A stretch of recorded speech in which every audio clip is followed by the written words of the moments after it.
Sounds like there's an audio problem. What a great start. Can you hear me now? Sounds like a commercial. Can you hear me now?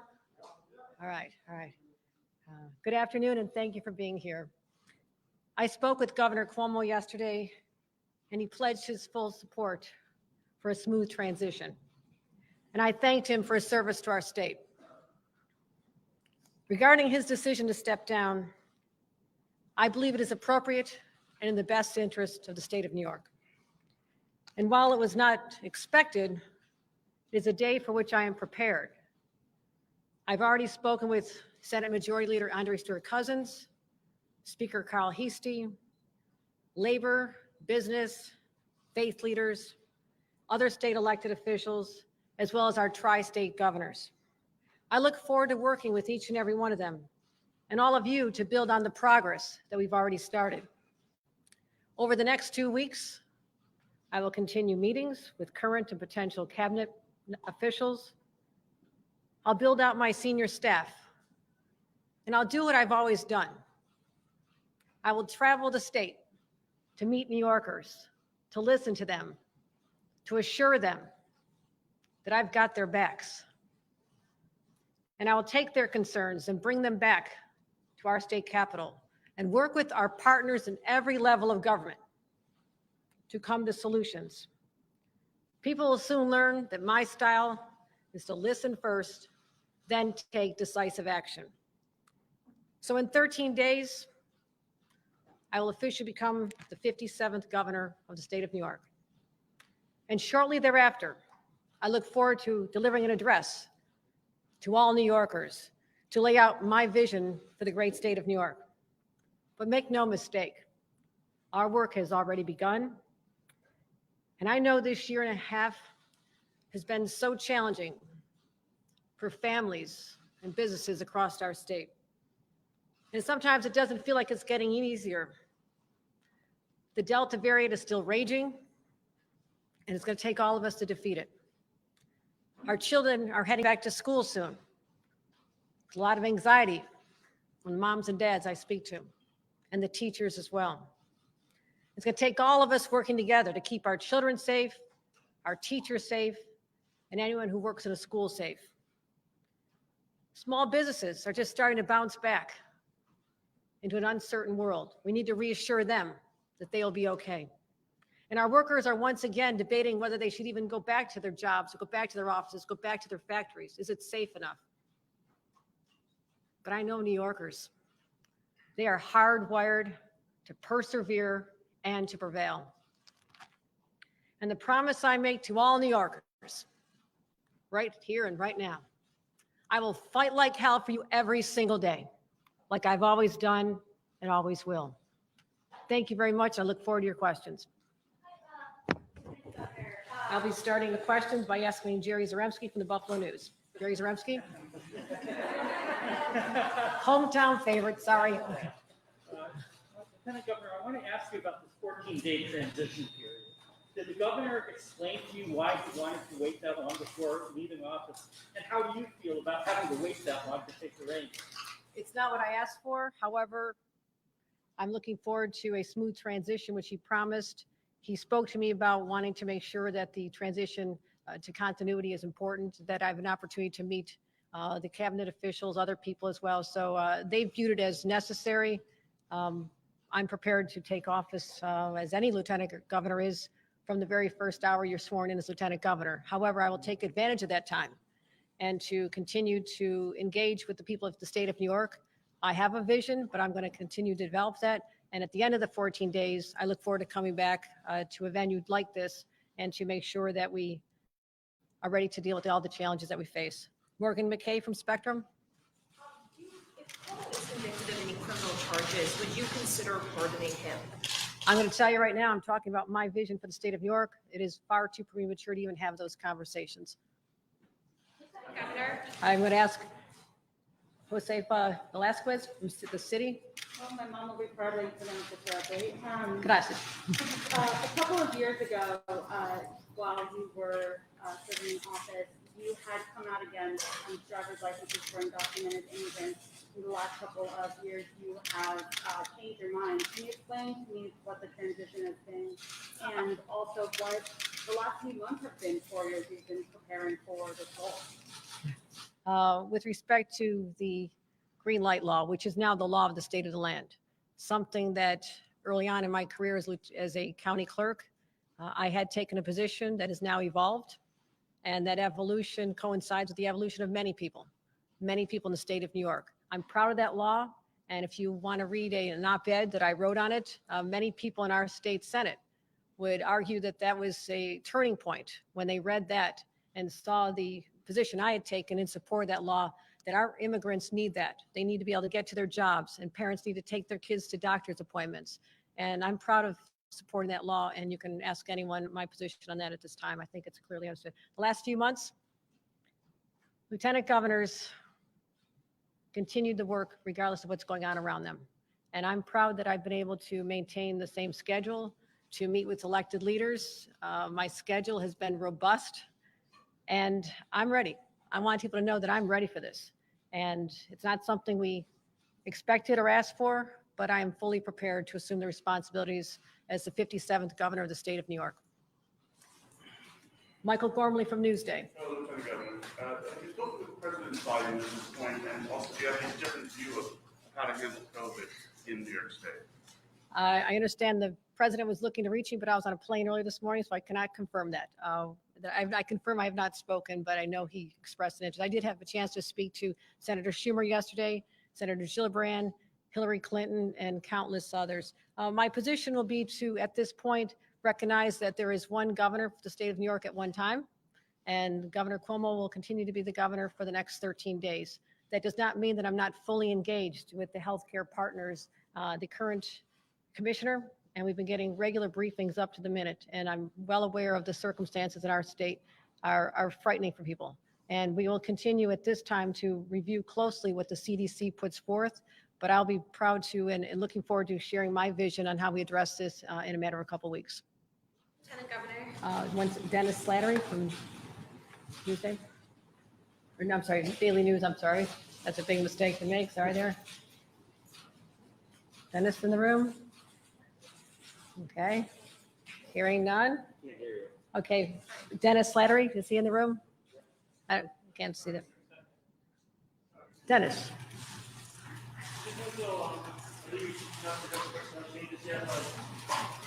Budget director is tied to the MBA, somebody you thought about already, with a very important position that you have, so consider doing that. It has been about 24 hours. I'm meeting with all the cabinet officials in the next few days, and I'll be making those decisions shortly, and I'll be happy to announce them in 2 weeks. Also, we are looking for Dan Clark from PBS Now.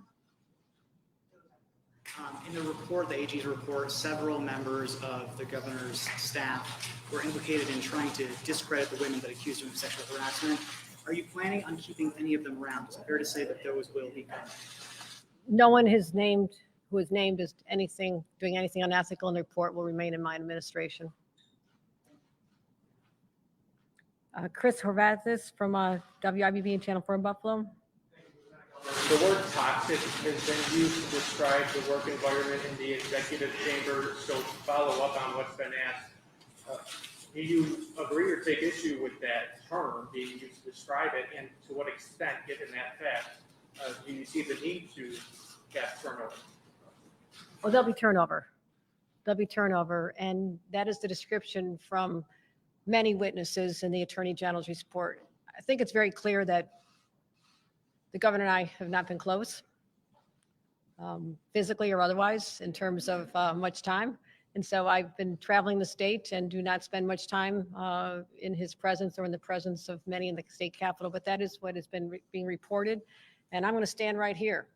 At the end of my term, whenever it ends, no one will ever describe my administration as a toxic work environment.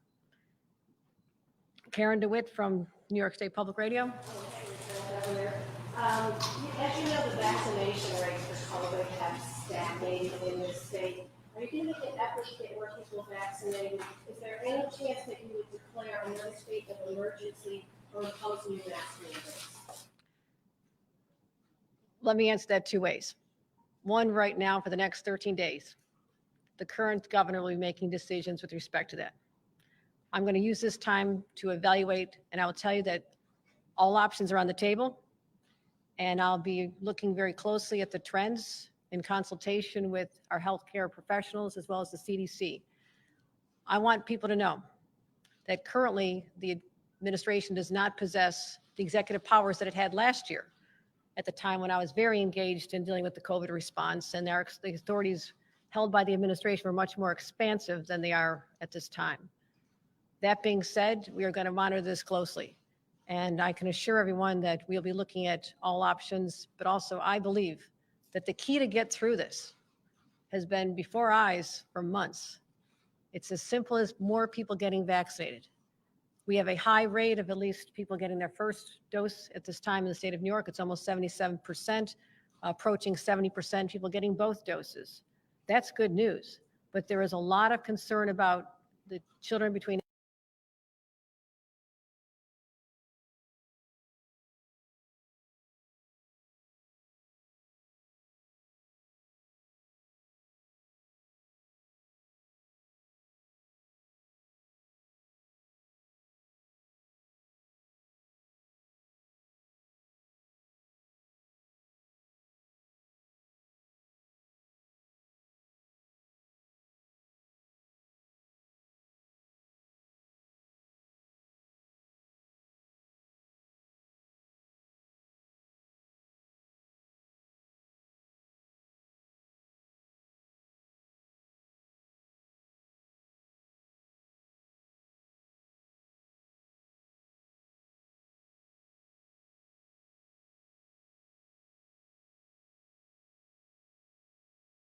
The allegations that were put forth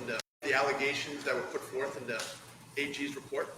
I was not aware of any of the allegations whatsoever in the report. The report stands on its own, and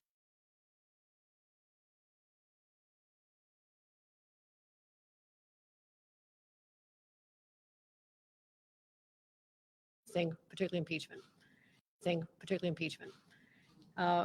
Bill Mahoney from New York Politico. Lieutenant Governor to succeed yourself in the coming weeks and having a few. Working with the next Lieutenant Governor, who will be named within the next few weeks. Currently, we're considering a number of individuals. The fortunate thing for me is that I've spent so much time in 7 years getting to know many elected officials and community leaders personally at a friendly level, so I understand who they are. So it'll be someone who is no stranger to me, but also someone that'll carry on the vision of my administration, which is to continue these strongly progressive policies to take this state forward, to get us out of COVID as soon as possible, and to rebuild back this great state of New York. I'm going to take questions on Zoom a little bit, so the board will staying there. Operator, can you please load those questions up, please?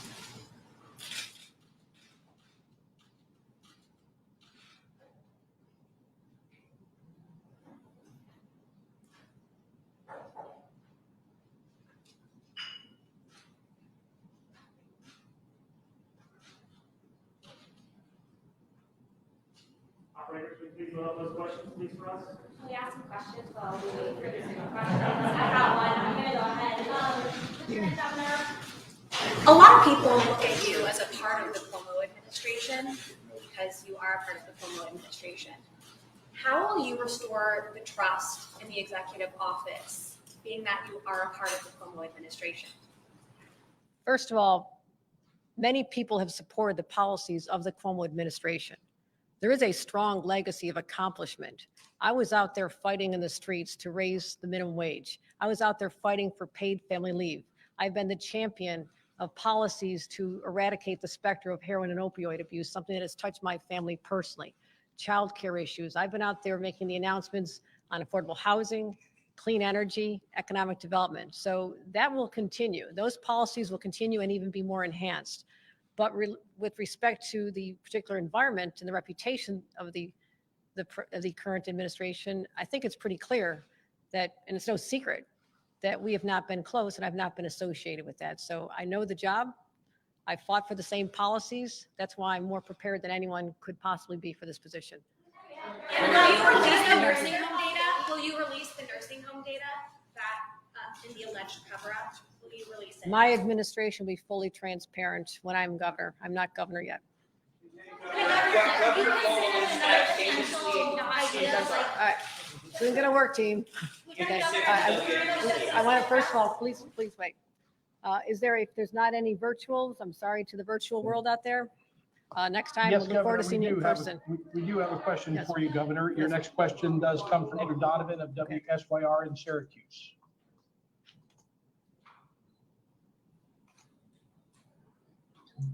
Donovan, you can unmute your mic. Lieutenant Governor, can you hear me? Yes, who am I speaking to? This is Andrew Donovan from News Channel 9 in Syracuse. Home of my alma mater, Um, Syracuse University. I was going to say, you're not shy to remind people you're a Syracuse University alum. So I'm wondering what your message is to the people of Syracuse. A couple of specific things. The state fair starts in a matter of days, and I think people are worried about its capacity and mask wearing and vaccination status with that big event approaching. And also, the outgoing administration had said its health department would not be giving guidance to school districts about mask wearing when school starts in a few weeks. So I'm wondering if you can address both of those COVID-related concerns and if you'll see the state fair for yourself as governor. I've never missed a state fair. It is one of the joys of being a New Yorker, going to the New York State Fair. I'll go either as lieutenant governor, which is what I'll be while the state fair starts, or as governor. I understand the concerns. However, I just want to remind everyone that I'm not responsible for the policies with respect to that at this time. I'm still lieutenant governor, and there's one governor at a time in the state of New York. But I look forward to returning to Syracuse. It's a place I know well. It's a place where I cut my teeth in activism, and look forward to returning for the state fair and eating all that great food. And the Erie County Fair, which is my hometown, actually starts today in Western New York. So I'll be at that fair as soon as I find my way back to Western New York. I was wondering, do you think that there's another mechanism for people who want more accountability, like a special I prosecutor? think we're on Zoom right now. Excuse me 1 minute. We are, Governor. Your next question comes from Tara Rosenblum of News 12. Tara, please unmute your microphone.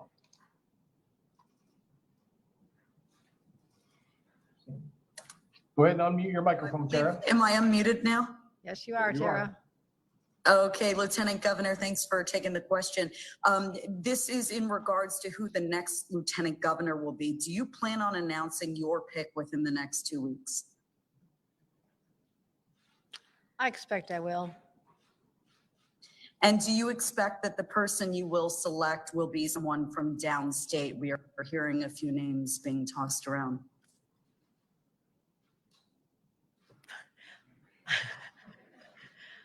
I love upstate, I love downstate, I love the whole state, and there are so many qualified individuals, but I'm cognizant of the need for diversity and an inclusive ticket, and I'm going to name someone that I believe the state will be familiar with and will be very proud of, but the process is still in its early stages. Folks, I'm sorry. Do you plan to keep out